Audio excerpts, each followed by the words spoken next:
Praise lord అందరికీ. బాగున్నారండి? మరొకసారి మరొక వర్తమానంతో మీ మధ్యలోనికి రావడానికి దేవుడు కృప చూపించాడు. చూడండి, బైబిల్ గ్రంథంలో మనం చూసినట్లయితే కీర్తనల గ్రంథము 29వ అధ్యాయం 11వ వచనంలో ఈ విధంగా ఉంది: యెహోవా తన ప్రజలకు సమాధానం కలగజేసి వారిని ఆశీర్వదించెను అని చెప్పి బైబిల్ గ్రంథం సెలవిస్తూ ఉందండి. చూడండి, ఈ రోజున మన కుటుంబాల్లో ప్రాముఖ్యంగా పరిపాలన చేసేది ఏంటి అని అంటే అసమాధానము, నెమ్మది లేని తత్వము, శాంతి లేని తత్వము.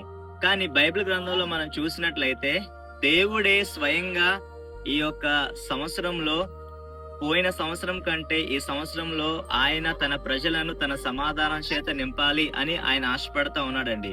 చూడండి, పౌలు శీలను వారిని బంధించి వారిని చెరసాల్లో పెట్టినప్పుడు వారిని అసమాధానం పరిపాలన చేయలేకపోయిందండి, వారిని దుఃఖము పరిపాలన చేయలేకపోయిందండి, వారిని బాధ బంధించలేకపోయిందండి.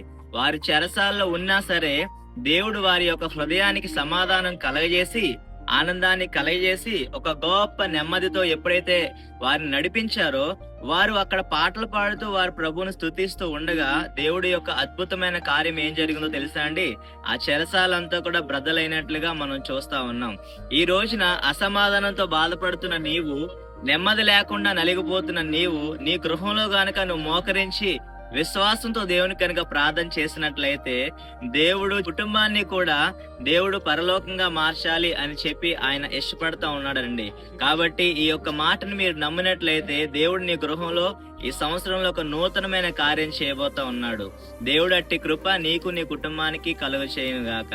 ప్రైజ్ లార్డ్ అండి. అందరికీ వందనాలు.